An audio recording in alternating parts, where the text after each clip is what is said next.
Only install or replace hydraulic parts if you've had proper training. Keep the following in mind.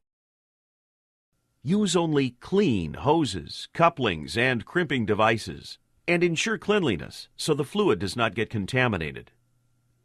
Only use hoses, couplings, and crimping devices that were meant to be used together. Never mix and match parts made by different manufacturers or parts that are not the same size. And, finally, use hoses, couplings, and crimping devices that are appropriate for the type of fluid the hydraulic line will contain, the pressure that the fluid will be under, and the temperature of that fluid. Account for spikes that may temporarily raise the pressure level.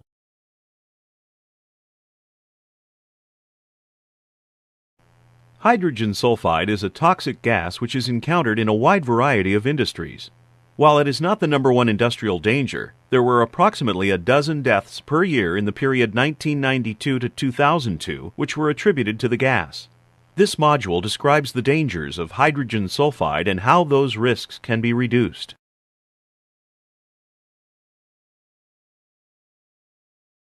The following is a sample hazard scenario for a machine press operator and the hazard of cutting a hand.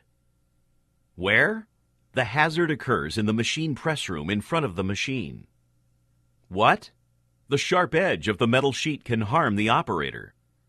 How? By cutting the hand of the machine operator. This is a result of the sharp edge of the metal sheet. But another contributing factor is that the operator sometimes works quickly and doesn't look closely at what he's doing. Consequences? The operator can receive a significant cut as a result, and perhaps even get an infection.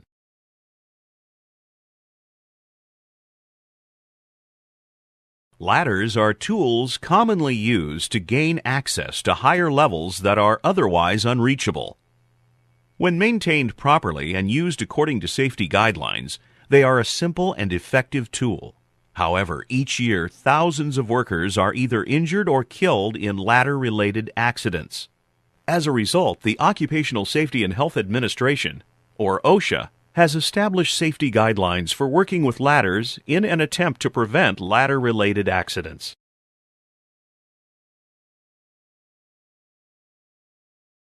Lasers have become an integral part of society.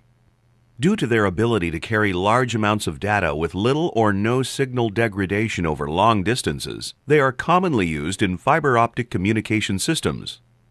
Medical lasers have been developed that allow doctors to make tiny and precise incisions in surgical procedures. Grocery stores use lasers to scan barcode patterns on products and read the price. In measurement equipment, lasers are used to measure both large and small objects, from tiny organisms in the lab to distances along a street. The practical applications of lasers are almost unlimited.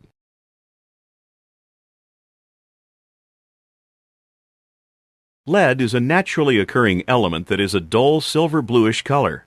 It is dense, malleable, resists corrosion, and has a low melting point. Lead is sometimes found free in nature, but usually combines with other elements to form lead compounds. Due to the high density of lead, it is used as a shield from radiation such as X-rays and nuclear reactors. Its resistance to corrosion makes lead a good candidate for lining containers and tanks that hold corrosive materials such as acid. This training will cover a brief history of lead usage and will also describe the potential dangers and preventative measures for dealing with lead-containing materials.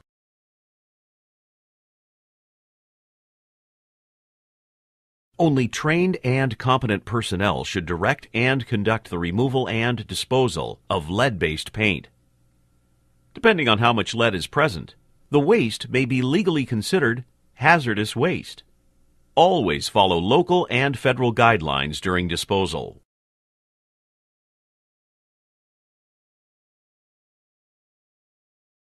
The double block and bleed is a common method of isolation.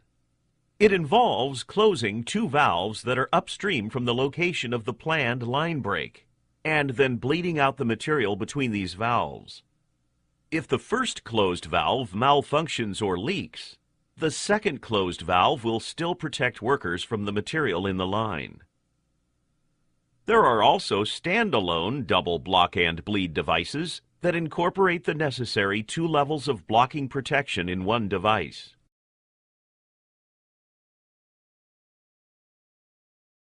Industrial equipment and machinery is typically large and complex. When this equipment is shut down to be serviced, maintained, or repaired, there are typically multiple people from different trades involved. It is imperative to everyone involved that the equipment be stopped and remain still while the work is being performed. Lockout-tagout refers to specific practices and procedures to safeguard all workers from the unexpected startup of machinery and equipment or the release of hazardous energy during service or maintenance activities. This module will define the need for these procedures and the general form they take. The details of implementation may vary from site to site, but there are general federal guidelines which must be followed.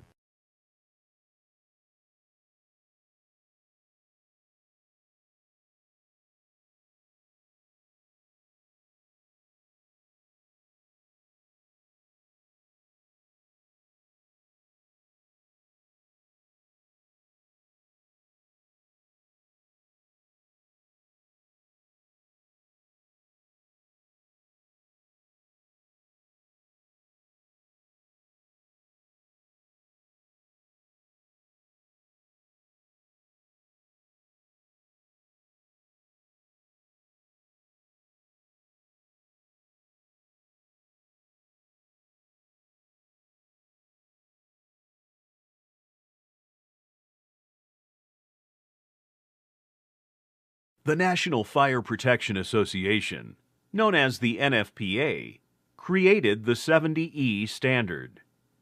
NFPA 70E is the Standard for Electrical Safety in the Workplace. It establishes safe practices for working with or near electrical equipment.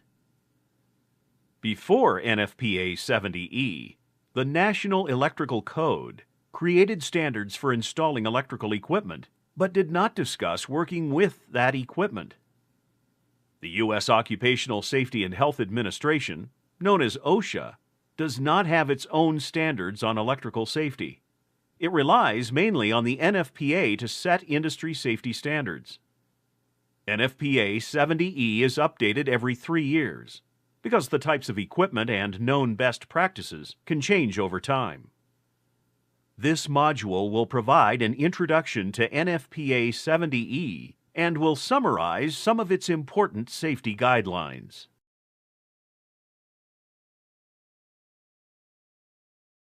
OJT mentors have the best chance to succeed when they are part of an OJT team.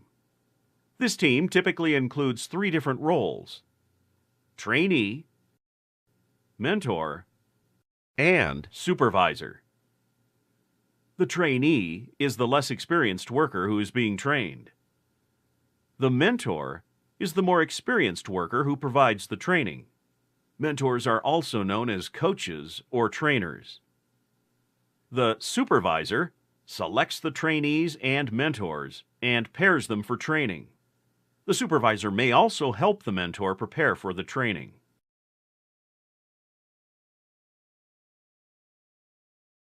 Cranes are used in factories, warehouses, and shipyards to provide lifting and movement of heavy objects within the area covered by the crane's area of operation. 3 primary types of cranes are used in industrial settings: bridge cranes, gantry cranes, and jib cranes. Bridge cranes are mounted on parallel rails attached to elevated wall structures. The bridge is a beam that runs between the 2 rails. A trolley with a hoist mechanism travels back and forth on the bridge. Gantry cranes have a bridge supported by 2 legs that move along floor-mounted rails or on wheels. As with the bridge crane, a trolley runs back and forth on the bridge. Jib cranes have a jib or a boom that is mounted to a wall or a mast. The jib crane swings in an arc around its pivot, and the trolley runs from end to end on the jib.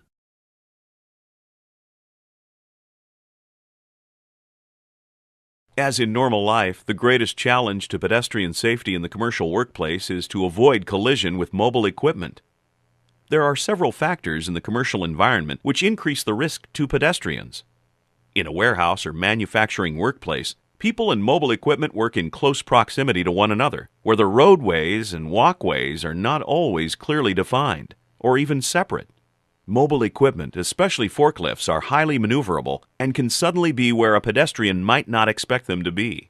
The operators of mobile equipment have concerns such as impeded vision, load carrying, and restricted maneuvering space that a typical automobile driver does not have to deal with. Two parties must be at fault to cause a collision and injury. The most important factor in avoiding pedestrian injury is education of both the pedestrian and mobile equipment operator.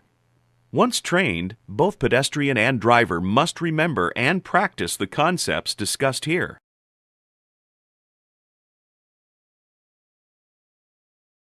Equipment design and safe work practices are not always enough to ensure a completely safe environment. Personal protective equipment, or PPE, is used to further protect employees from work-related hazards. Employers are required to supply employees with the necessary PPE appropriate for their work environment. Because personal protective equipment is so critical to worker safety, the American National Standards Institute, or ANSI, has developed strict guidelines, ratings, and standards for safety equipment performance. Employers must ensure that all PPE, either used by or provided to employees, offers adequate protection against the hazards in the workplace. It is a wise practice to ensure that PPE meets or exceeds established ANSI standards.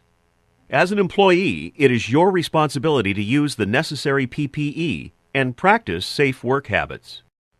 In order to provide the most benefit, PPE must fit properly. It should be comfortable and allow for freedom of movement. Always inspect your PPE for defects or damage and never use defective or damaged equipment. Personal protective equipment should be carefully selected, depending on the environment in which you will be working. The remainder of this training will cover the various types of PPE, any limitations that you can expect, and the standards published by OSHA for each.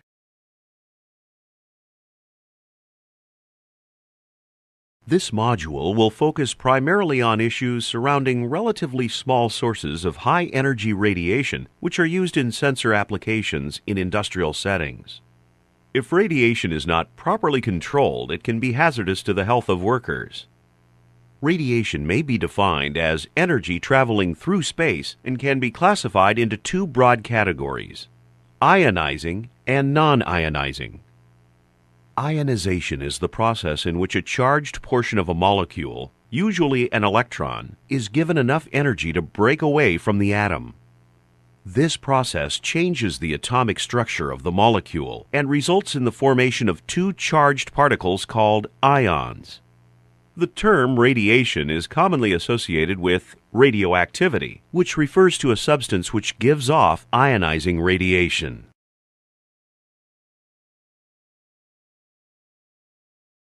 When chemical exposure occurs, 1. Immediately move to an eyewash station. 2. Use either the paddles, levers, or pull lever to turn on the eyewash. 3. Hold your eyes open with your hands to ensure water reaches the eyes. 4. Flush the eyes for 15 to 60 minutes, depending on the corrosive qualities of the chemical. Be sure to keep the eyes open and rotate the eyeballs in all directions. And 5. Once flushing is complete, turn off the eyewash. Follow these guidelines for eyewash use. Never hesitate to use an eyewash if needed. Have a coworker contact emergency medical assistance immediately. If there is no one to ask, rinse for the allotted time recommended in the SDS and then seek medical assistance. If irritation persists, repeat the flushing procedure. Do not use lab or drench hoses as an eyewash. These hoses are typically used for cleaning and may not be sanitary. Never rely on sink faucets to replace an eyewash. Some outdoor eyewashes may run discolored water for a few seconds. Never hesitate to use them immediately when needed. Do not use the shower for any other purpose that might inhibit the immediate use for an emergency. And beware of slippery floors during and after use.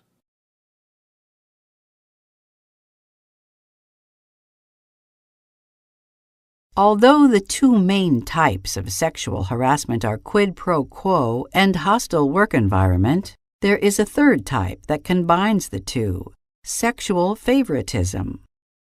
Sexual favoritism occurs when a supervisor rewards employees who participate in sexual activities, but does not reward those who do not, even if those employees were not asked in the first place. This type of harassment blends the issues of submitting to sexual demands in order to receive job benefits with working in a hostile work environment. Sexual favoritism is not always recognized within the court system. In order to qualify as sexual harassment, most courts believe the favoritism must be both widespread and extensive.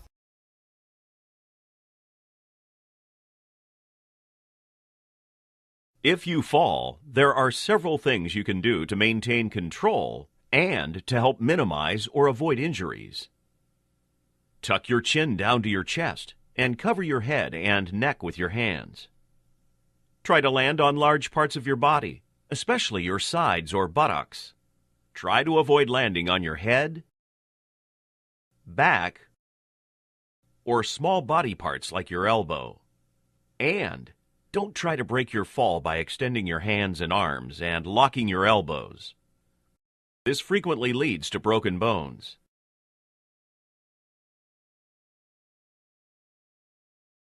The EPA uses the term Best Management Practices, or BMPs, to describe the preventative source control measures that are implemented to prevent stormwater contamination. These BMPs are referred to as either structural BMPs or operational BMPs.